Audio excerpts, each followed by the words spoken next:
So I have questions, and I also want to share with you what spirit woke me up. Thank you very much, Ruka, for keeping me up for 2 hours last night.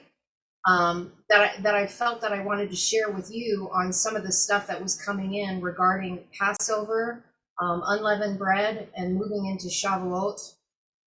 What this is looking like in the beginning parts of this feast cycle that we're walking into, that I wanted to share with you. But I wanted to make sure that first and foremost, questions that you have are answered before I start sharing anything, because to me that's more important than anything else. Well, that's very kind of you. I what I mean, the part about the sea was really, really important to me. And so I'm grateful that your husband understood that and helped me have enough tools and enough phrases to work with to process that a little better. So Yes, that's huge because the Red Sea event is I just know that I know energetically we're at a Red Sea event in terms of the world and humanity again. And here's another thing. Every year we do Seders, plural. And I just can't do another. And my Seders are not only historic. I make them very real, very personal. I do a different Seder from anybody that I know. But even in that, this has to be a brand new Seder with a brand new understanding, with a brand new revelation of truth, more light. I So, agree. And that's um, what like spirit was sharing with me last night when I literally I couldn't sleep. It was like these words and phrases and different things were invading my sleep time hours. I call it a weep, the half awake, half asleep. You're not quite all with it, so you're not in that deep, and I'm not in dream. It was just in that place to receive, and Theta these wave. words are showing up. Yeah, exactly. So I was laying there, and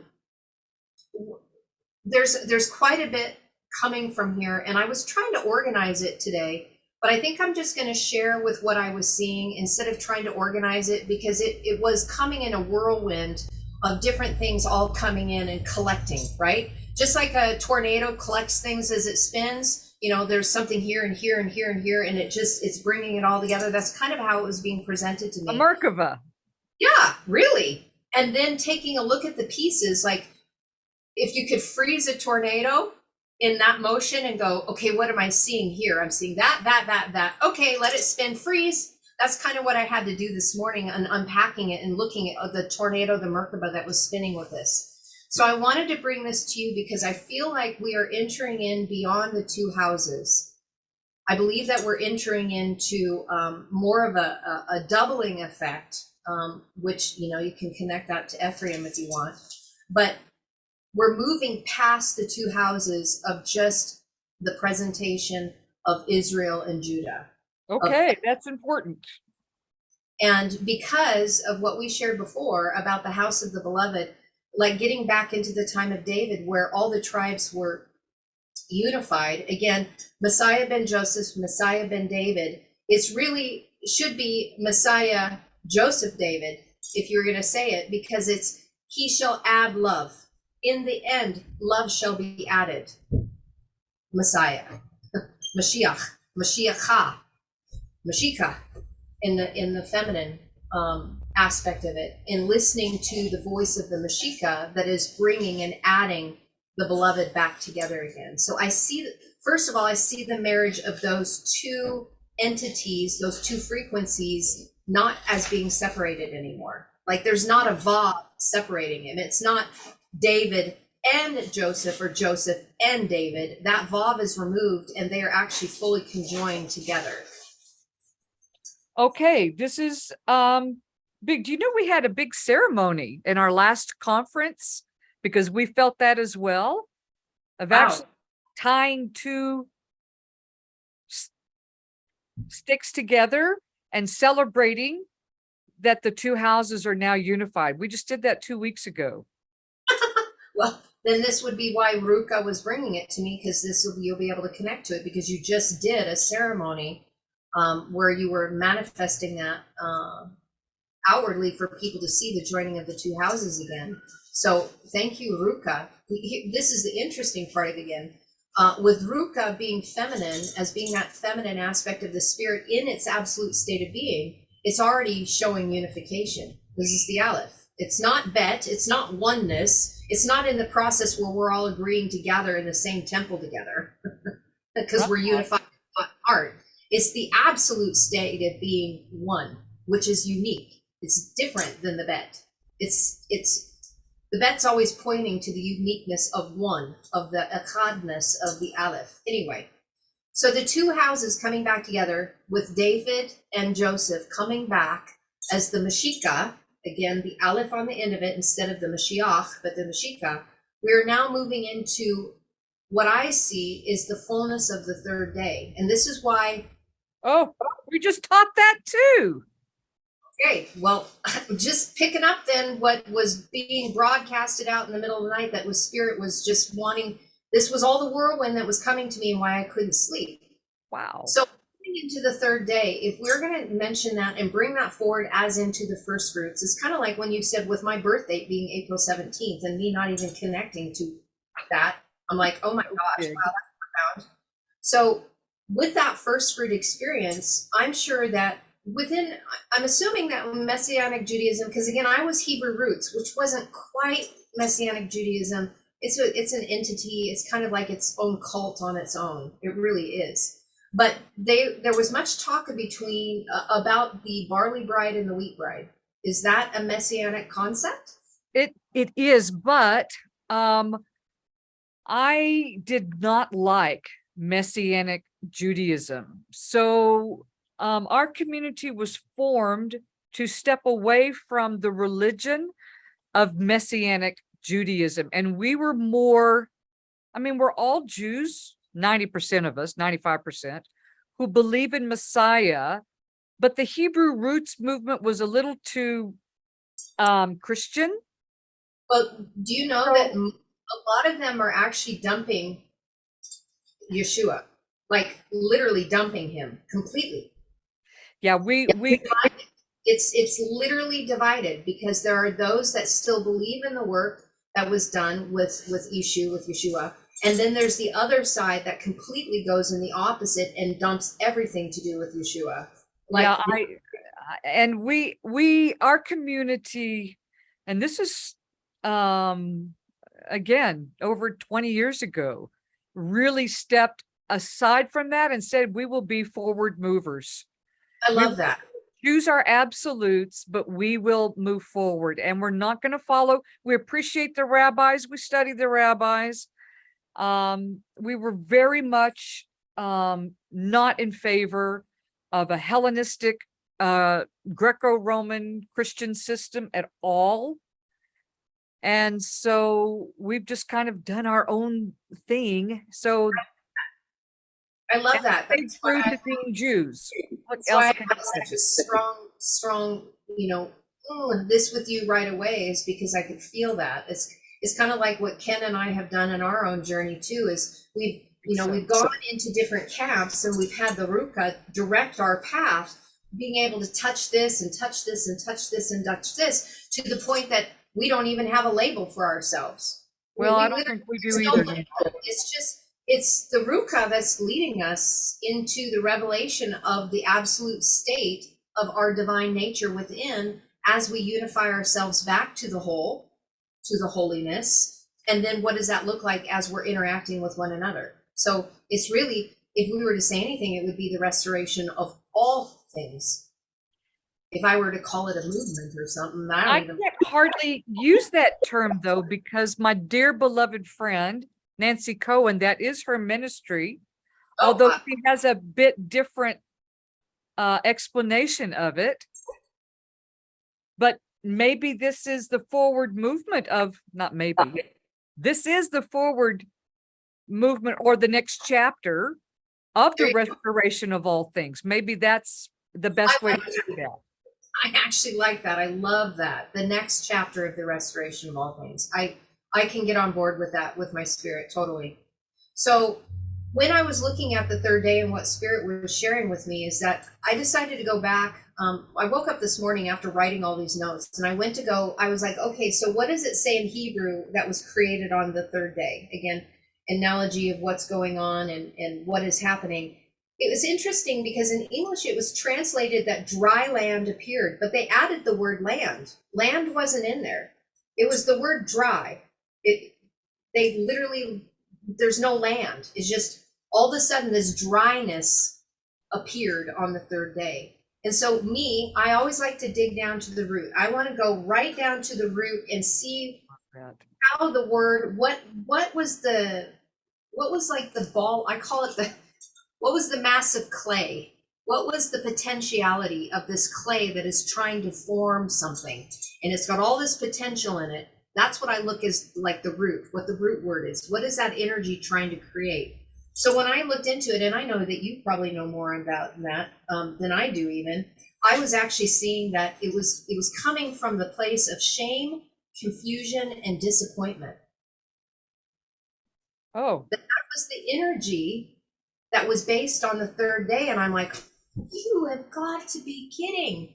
Because I felt what Ruka was saying is that we are moving into the third day, which is neutralizing all of this. It's like the exact opposite of it. So if we want to call it resurrection day, whatever, I use those words really lightly and loosely. But what I'm seeing is that we are resurrecting life from something that initially, when it rose up in a frequency, had to do with shame, confusion, and disappointment. So think about this. okay. Creator decides to fractal out into all of these holographic forms of itself. It's got the same coding. It's just micro versions of the same initial one infinite creator. Decides to go and expand and create so it can experience. And it happened in such rapid fashion. As soon as the thought appeared, as soon as the thought happened, boom, it happened. Without even thinking, well, what is this going to look like? What is this going to be? It was like expanding without the thought of what that was going to create. The Aleph becomes the Bet. We entered into separation.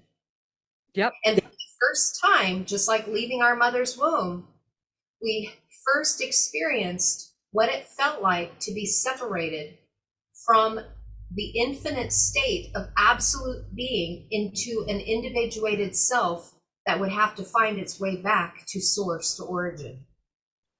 All for the sake of discovery, all for the sake of experience. What does it feel like what to experience me outside of me?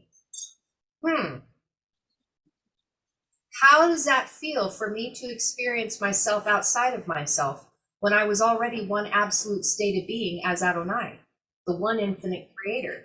Very confusing, disorienting.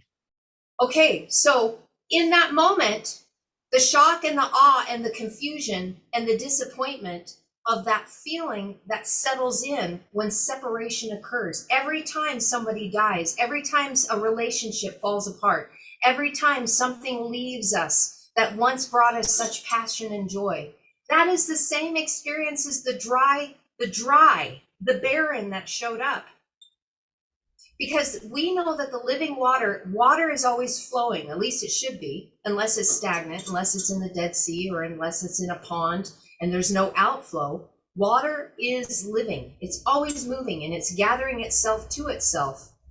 So if we're not gathering ourselves to ourselves back into our absolute state of being, now we're experiencing dry, what they call dry land, barren, failure.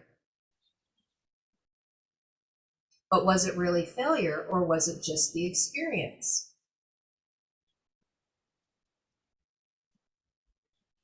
Right? What was the experience? It's not necessarily a failure. It just depends on your perspective. Are you looking at it objectively or subjectively? Most of us have experienced it subjectively because we've attached all these emotions to it, which is still part of the experience. There's nothing wrong or right with it. They just are. Emotions just are. So now we're moving into the third day where all of that is being reversed. There is no shame. There is no longer any confusion. There is no longer any disappointment. Why? Because we turned it. We made the turn, the teshuvah. Aleph bet Aleph. Ishu, you know this, is Ishu says this, I and my Father are one, and he uses the word Abba. Abba means source, origin, and creator. How interesting, just in the letters. Aleph, bet, Aleph. Absolute, creator, Adonai, one infinite creator. Bet, divided itself to form family. And outside of the family, it is to birth the absolute state of being again, to return back to the original state, as if fracture, as if division never occurred. That phrase is full teshuvah. Aleph, bet, Aleph. This is one of the reasons why we named our, if you want to call it ministry or whatever, just the name of the YouTube channel and our Patreon channel, The Stand 121. Aleph, bet, Aleph. It's the full turn. Excellent. Return. So when Ishu says, I and my Father are one, he no longer saw himself as being as separated, because he walked through separation and came back into union. And here's the thing. So there was a religion made that he was like this one man that was beyond anybody else, when he was actually teaching them how to do the same thing. Yes. And how to return, how to make teshuvah, full return, as if they never left, as if division never occurred, as if separation never happened, because they were able to tap within to find that divine spark within and merge back into it as one. So what are we to do? We walk it, we do it, we demonstrate it, we teach it, we do these. Here's the thing, we do the exact same thing that he was doing. Yeah, And I think so. that it is through the sacred languages, when we can take them outside of the box that they were shoved into, and we allow the letters to present to us their original spark of creation source energy to us, instead of what we were told they were. Like, I never quite understood that, you know, forcing it into a box when it's a creative energy, when creation is always expanding. So why would we take this creative language and put it in a box so it can't expand? Like, it doesn't make sense to me. So that people would not find their individuation. Yes. And we would look more like each other and less like the creator. Exactly. But also because it would put us in a system where we're under something. We were not meant to be under and understand. We were meant to rise up to stand, to be the stand. In having done all things, to stand. I am not under God. I am an embodiment of the divinity that I am, walking as a fractal of the one infinite creator in creation, getting to know my aspect of my portion of creator through my interaction with every other single fractal of the creation. As we project God upon one another. Can you imagine that? That's tying into what we shared before, but that's what we're doing. So when you ask, what do? We do the same thing of the coming of the Mashiach did when it was here in the time of Yeshua. Because Ishu, Yeshua, however you want to say it, it matters not to me. I don't get hung up on the semantics, because, you know, I know the letters, I know the frequency, I know what it is to have the hey and not have the they. So if we're going to have the hey, something's being manifested. So what is being manifested? Shekinah through the feminine in its absolute state. So when we become this frequency, everything that we're speaking should be bringing about unification. If that which we utter out of our mouth is based in separation and division, lesser than, putting under, having something over, then we are not doing or sharing the way, the orcha. Because in Aramaic, the way is aleph, vav, resh, kaf, Huh. kaf, aleph, orcha. No, het It- aleph. It's Fi- life. fi- It's like so in Aramaic it's aleph, vav, resh, het, aleph. So cha Okay. as a form of life, but it's not the yod. It's now like that yod. I always see the yod as being the spark, like the doing of the aleph. It's like it's got all the power of the aleph behind it, and it manifests into this little yod, the spark with the hand. Do something with it. Here's Yechida, we call it. what? The Yechida, the spark of that proves the life of Adonai, the spark that is life. Right. So that is placed within us, but Yeah. because the is connected, since it's connected to hand, work, and deed, it's saying Yeah. do something with the spark. Yeah. You're here to do something with that divine nature that you are, right? Absolutely. So when we look at orca, the way, it's light, and then it's ka. So when we move into the ka, it's the same thing as kai, but now it's in its absolute state. It's not just a spark, it is absolute life. You could say it this way, life abundantly. Yeah, I was just gonna say that. Yeah. Yeah, the fullness of life, life abundant. Yeah. So I am the way, the truth, and the life. Very interesting that when that word life is kaya, is salvation. I am salvation. I am orca. I am shorar or shor. I'm not sure how it's written. The Aramaic word for truth is shin, resh, resh. So interesting with shin and resh being sar. You could look at that as nobility. I don't see it I don't see it as being a prince. I see it as nobility. Head fire another way, or the crown of fire, the shemesh. I like that. Right? And it's two reshes. So it's like you've been risen up twice. Not just one rising, it's two risings that have happened, because there's that motion forward of first rousing yourself awake so that you can start to see, and then getting into your absolute state where you just came up higher. It's like the fullness of Aliyah coming up higher, instead of just walking around, okay, I'm roused awake now, I'm seeing what's going on here. Well, you still have another walk to do. You have to come up higher. So I'm going to raise your head once so it's not so downcast, so you're not so poor and destitute. Now I'm going to raise you into the stature of who you really are, so that you are a minister of truth. You walked it out. You are the way. You have kaya. You are orca. You are life and light. That's who you are. And that's what he was teaching. So that's what we're supposed to do. But he did it through the letters. So I love the fact that you guys are out of that Hellenized position and out of Greco-Roman mindset, because that's what's been choking all of this off. This is why our hasn't been shining. That was my a big part of my doctoral work. Wow. Yeah, the Hellenistic. I mean, that was my primary course, Hellenism, Judaism, a comparative view, to show that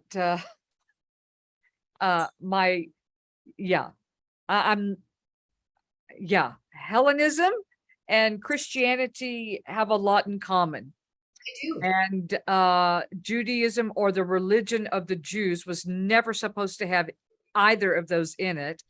But unfortunately, today has become a conglomerate of both of those two facets. So it's just as, my opinion, off kilter as the other two. They're all three religious systems, none of which I believe are authentic to who Yeshua was and his message. So I don't have anything to do with, although I clearly love the writings, and the writings are helpful to me. Okay, this is really, really helpful in terms of me seeing and hearing and clarifying from our first talk and giving me some really good footing. And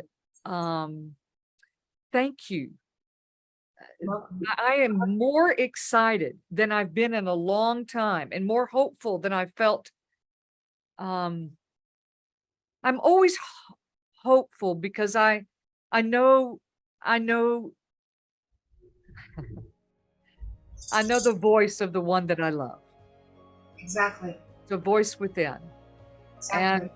Um and I very much recognize his voice in you.